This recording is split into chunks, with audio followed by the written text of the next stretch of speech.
आदित्यनाथ डटे हुए हैं तो महाराष्ट्र में अमित शाह ने मोर्चा संभाला हुआ है और उनके मोर्चा संभालने का असर यह हुआ है कि एनडीए में सीट शेयरिंग की डील डन हो गई।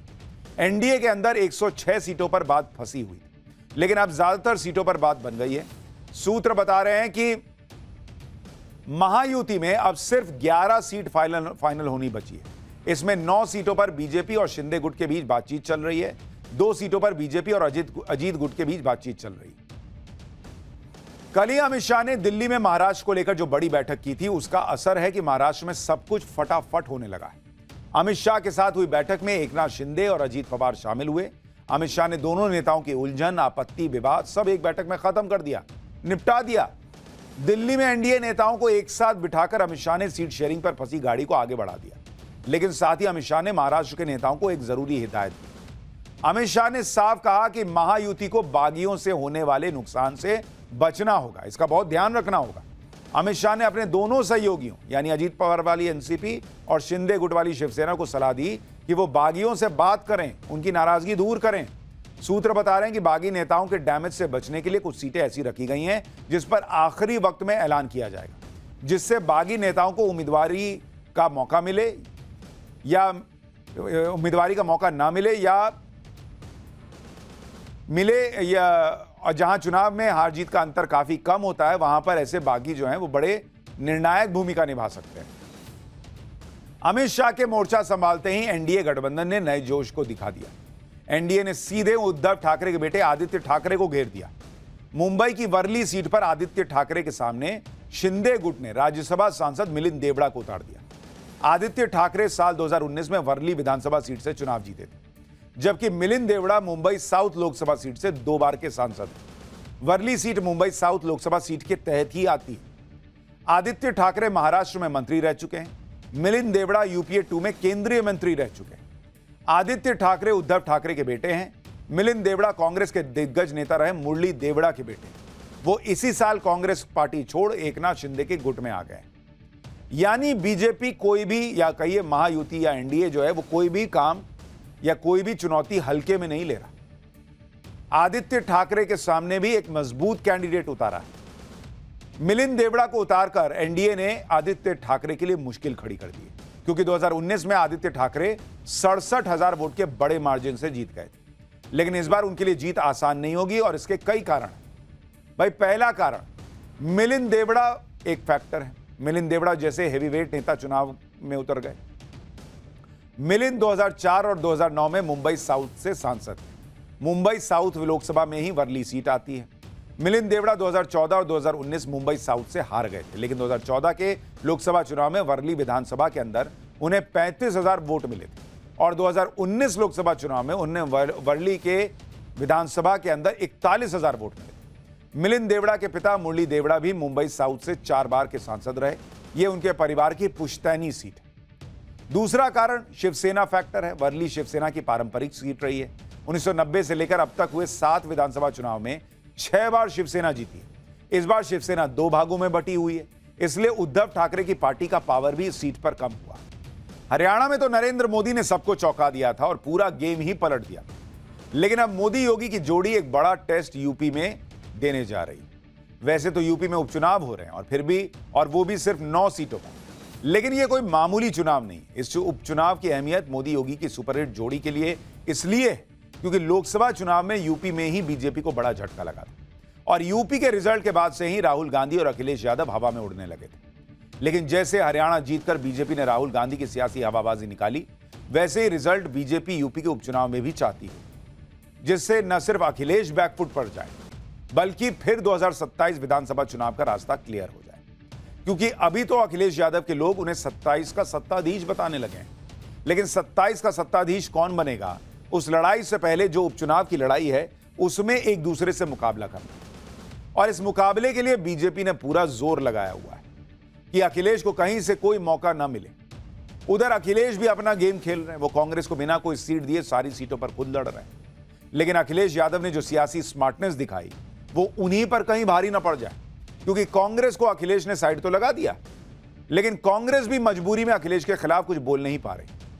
हालांकि अंदर ही अंदर कांग्रेस अखिलेश की जड़ें खोदने में भी जुट गई है। ऐसी खबरें ये कैसे हो रहा है, क्या कांग्रेस ही अखिलेश को हरवाएगी यूपी उपचुनाव में? यह आज आपको आगे बताऊंगा, लेकिन पहले यह देख लीजिए कि यूपी उपचुनाव में इस वक्त क्या माहौल बन गया है। क्योंकि उपचुनाव में सीधी सीधी लड़ाई बीजेपी और समाजवादी पार्टी के बीच की हो चुकी है। यूपी उपचुनाव में अखिलेश यादव ने राहुल गांधी को एकदम किनारे लगा दिया। वो खुद को इंडी गठबंधन का नया हीरो प्रोजेक्ट कर रहे हैं। अखिलेश यादव ने अपना ही माहौल बनाना शुरू कर दिया। अभी वो उपचुनाव लड़ रहे हैं, लेकिन अभी से उन्होंने 2027 का माहौल बना दिया। 2 दिन से अखिलेश यादव के ये पोस्टर वायरल हो रहे हैं, जिसमें लिखा है 27 के सत्ताधीश। इस पोस्टर में इंडी गठबंधन गायब है, राहुल गांधी गायब है। एक तरह से अखिलेश यादव ने यह मैसेज दे दिया कि 2027 में भी वो अकेले अपने दम पर बीजेपी से टक्कर लेंगे, उन्हें राहुल गांधी की जरूरत नहीं है। ये तो इन लोगों का हाल है। राहुल गांधी इकोसिस्टम ने बना दिया उनको हीरो। हरियाणा के बाद मामला गड़बड़ा है। अब अखिलेश यादव इसी का फायदा उठाकर खुद को प्रोजेक्ट कर रहे हैं। दूसरी तरफ सपा अखिलेश यादव की जबरदस्त ब्रांडिंग में लगी है। समाजवादी पार्टी के मीडिया सेल से अखिलेश यादव का एक वीडियो भी जारी किया गया। इस वीडियो के साथ जो लिखा है वो बड़ा अहम है। इसमें लिखा है कि पीडीए के नायक सिर्फ अखिलेश, पीडीए के नेता सिर्फ अखिलेश, पीडीए के हितैषी सिर्फ अखिलेश, हमें चाहिए कौन? सिर्फ अखिलेश, सिर्फ अखिलेश। यानी समाजवादी पार्टी तो साफ मैसेज दे रही है कि यूपी में कोई इंडी गठबंधन नहीं चलेगा बॉस, सिर्फ अखिलेश अखिलेश ही होगा। राहुल गांधी कहां जाएंगे फिर? एक तरफ अखिलेश यादव ने कांग्रेस को साइड लगा दिया, लेकिन कांग्रेस भी चुपचाप अपना खेल कर रही है। राहुल गांधी के सिपाही अब अखिलेश यादव की जड़ें खोदने में लग गए। जिस तरह से उपचुनाव में अखिलेश यादव ने कांग्रेस को बेइज्जत किया है, उसका बदला लेने के लिए अंदर ही अंदर कांग्रेस के नेता उतावले हो रहे हैं, ऐसा कहा जा रहा है। पार्टी ने जिस तरह से उपचुनाव में सरेंडर किया है, वो यूपी कांग्रेस के नेताओं को रास नहीं आ रहा। कांग्रेस से टिकट की उम्मीद लगाए नेता तो अब निर्दलीय चुनाव लड़ने के लिए उतर गए। प्रयागराज की फूलपुर विधानसभा सीट पर कांग्रेस के जिला अध्यक्ष सुरेश यादव ने निर्दलीय नामांकन भर दिया। सुरेश यादव ने प्रदेश अध्यक्ष अजय राय और यूपी के प्रभारी अविनाश पांडे पर सीट बेचने और बीजेपी से मिलीभगत का आरोप लगाया। सुरेश यादव का दावा है कि अखिलेश यादव फूलपुर की सीट कांग्रेस पार्टी को देने को तैयार थे, लेकिन अजय राय और अविनाश पांडे ने ऐसा होने नहीं दिया। सुरेश यादव चाहते हैं कि ऐसे नेताओं पर कार्रवाई हो और कांग्रेस उन्हें चुनाव लड़ने के लिए सिंबल दे। सुरेश यादव को प्रियंका वाड्रा का बेहद करीबी भी माना जाता है। साफ है कि फूलपुर सीट पर कांग्रेस के बागी बीजेपी से ज्यादा अखिलेश यादव का खेल बिगाड़ेंगे। सुरेश यादव ने नामांकन भरा तो उन पर एक्शन हो गया, पार्टी ने उन्हें पद से हटा दिया। एक बार सुनिए सुरेश यादव क्या कह रहे, फिर आगे की बात बताता हूं। समाजवादी पार्टी के कार्यकर्ता हो, कांग्रेस पार्टी के कार्यकर्ता हो, सारे लोगों ने मन बना के बात कर रहा था। सभी लोगों ने फूलपुर की एक कार्यकर्ता एक जनमानस कर रहा था, वहाँ पे सुरेश यादव टिकट मिल रहा है, सुरेश यादव चुनाव लड़ेंगे। इन लोगों ने एक साजिश के तहत, किसने साजिश किया? प्रदेश का नेतृत्व पूरी तरह से साजिश किया। आप लोग देख रहे होंगे जिस तरीके से एक साजिश के तहत टिकट आने के बावजूद भी इन लोगों ने पूरी पार्टी को सिलेंडर कर दिया। ये देश के इतिहास में, उत्तर प्रदेश में देश के इतिहास में पहली घटना है जिस तरीके से पार्टी ने पूरी तरह सिलेंडर कर दिया, चुनाव में नहीं लड़ूंगा। अब कई लोग ये भी पूछ रहे हैं कि अपनी पार्टी के खिलाफ जो बोल रहे हैं सुरेश यादव, क्या ये जानबूझकर बोल रहे हैं ताकि माहौल ये बने कि भाई कांग्रेस ने खड़ा नहीं किया है और इन पर एक्शन भी किया, यही दिखाने के लिए हो रहा है? लेकिन गेम तो बिगड़ेगा ना भाई अखिलेश यादव का। तो चर्चा होने लगी है कि क्या कांग्रेस इसीलिए तो जो बेइज्जती हुई कि 2 सीट दे रहे हैं, लेना है तो लो, नहीं तो जाओ वाला हिसाब रहा। कांग्रेस अब अखिलेश यादव को डैमेज करके उनको नीचे खींच के लाएगी। अखिलेश यादव के लिए एक और मुसीबत यह है कि उनकी पुश्तैनी सीट पर बीजेपी ने भी खेल किया। मैनपुरी की करहल सीट पर बीजेपी ने मुलायम परिवार के जीजा को उतार दिया और अब लड़ाई अखिलेश यादव के भतीजा बनाम अखिलेश यादव के जीजा की बन गई है। सपा से अखिलेश यादव के भतीजे और लालू प्रसाद यादव के दामाद तेज प्रताप यादव लड़ रहे हैं। बीजेपी से अनुजेश यादव मैदान में है। अनुजेश यादव मुलायम सिंह के दामाद हैं। सांसद धर्मेंद्र यादव की बहन संध्या यादव के पति हैं। अनुजेश रिश्ते में तेज प्रताप यादव के फूफा हैं। इस हिसाब से इस सीट पर भतीजा बनाम फूफा की लड़ाई चल रही है। हालांकि मुलायम परिवार अनुजेश और संध्या से पहले ही सारे रिश्ते खत्म कर चुका है, इसलिए सपा इसे पारिवारिक लड़ाई मानने से इनकार कर रही है। अखिलेश यादव इसे बीजेपी का तिकड़म बता रहे हैं। एक बार सुनिए अखिलेश यादव ने क्या कहा है, फिर आपको बताऊंगा करहल सीट जीतने के लिए बीजेपी कैसे 2002 वाला दांव चल रही है। जब बीजेपी को लगा कि वो हार जाएंगे तो कोई ना कोई तिकड़म करो, कोई ना कोई तिकड़म करो, कोई ना कोई ऐसा संदेश दो जिसका समाजवादी पार्टी के लोग जवाब ही देते रहे। ये लोग तो परिवारवाद के खिलाफ वाले लोग थे, याद करो आप। जो लोग परिवारवाद के खिलाफ थे आज रिश्तेदारवादी कैसे हो गए। करहल सीट मैनपुरी लोकसभा सीट के तहत आती है। यह सीट सपा का गढ़ मानी जाती है और 2022 में अखिलेश यादव यहां से जीते। साल 1993 से सपा यहां से जीतती आ रही, इसलिए यह सीट बीजेपी के लिए कठिन सीट मानी जा रही। बीजेपी को लग रहा है कि जैसे 2002 में उसने सपा के इस गढ़ में सेंधमारी की थी, वैसे ही इस बार भी कमाल हो सकता है। दरअसल साल 2002 में विधानसभा चुनाव हुए। सपा ने इससे सीट पर अनिल यादव को लड़ाया, बीजेपी ने सोबरन सिंह यादव को टिकट दिया। करहल की चुनावी लड़ाई यादव बनाम यादव की हो गई थी। सोबरन सिंह यादव सपा छोड़कर बीजेपी में आए। वो करहल सीट पर सपा की कमजोरी और ताकत दोनों अच्छे से जानते थे। मुलायम सिंह यादव ने अनिल यादव को जिताने के लिए पूरी ताकत झोंक दी, लेकिन मुकाबला काफी टाइट रहा। बीजेपी के सोबरन यादव ने सिर्फ 1925 वोटों के बहुत कम अंतर से सीट जीतकर चमत्कार जैसा कर दिया था। सपा के लिए ही नहीं बल्कि मुलायम सिंह यादव के लिए करहल सीट की हार सियासी तौर पर बड़ा झटका थी। इसलिए मुलायम सिंह यादव ने सोबरन यादव को सपा में शामिल कराने का दांव चला और 2004 में इसमें सफल हुए। सोबरन यादव इस सीट पर 2017 तक लगातार विधानसभा का चुनाव जीतते रहे और 2022 में उन्होंने अखिलेश यादव के लिए करहल की सीट छोड़ दी।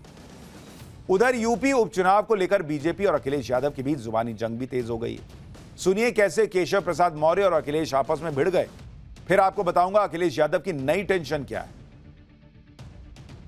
भारतीय जनता पार्टी गठबंधन जीतने जा रहा है। समाजवादी पार्टी की साइकिल को जनता ने पंचर करके सैफई भेजने का मन बना लिया है। गुंडागर्दी, जातिवाद, तुष्टीकरण, यह तीनों के लिए उत्तर प्रदेश में कोई स्थान नहीं है और श्री अखिलेश यादव की समाजवादी पार्टी का जो पीडीए है वह फर्जी है, पिछड़ों, दलितों, वंचितों के साथ एक धोखा है और उस धोखे का जवाब जनता देने के लिए तैयार बैठी है।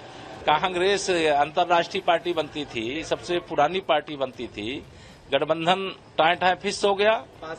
समाजवादी और कांग्रेस की जो रणनीति है उसी से पस्त हो गए।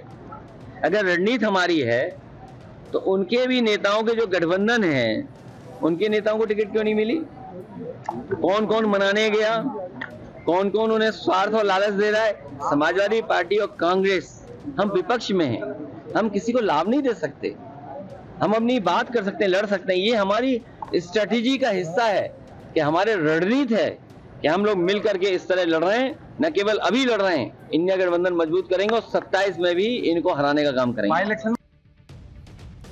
कांग्रेस को सीट दिए नहीं, कह रहे हैं हम मिल के लड़ रहे हैं।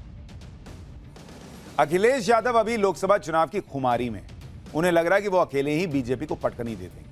लेकिन अखिलेश यादव का ये एकला चलो वाला नैरेटिव अखिलेश यादव पर भारी भी पड़ सकता है, क्योंकि अगर अखिलेश यादव हार गए तो उपचुनाव में हार की पूरी जिम्मेदारी उन पर ही आएगी। अगर वो कांग्रेस के साथ लड़ते तो ये इंडी गठबंधन की हार ज्यादा कहलाती। अखिलेश यादव हारे तो राहुल गांधी की तरह उनका कॉन्फिडेंस भी हिल जाएगा। इंडी गठबंधन में उन्हें भी वैसा ही कोसा जाएगा जैसे राहुल गांधी का हाल हो रखा है। 2027 के लिए भी अखिलेश यादव की दावेदारी कुछ कमजोर पड़ जाएगी। अखिलेश यादव अभी तो इंडी गठबंधन के सबसे बड़े हीरो हैं।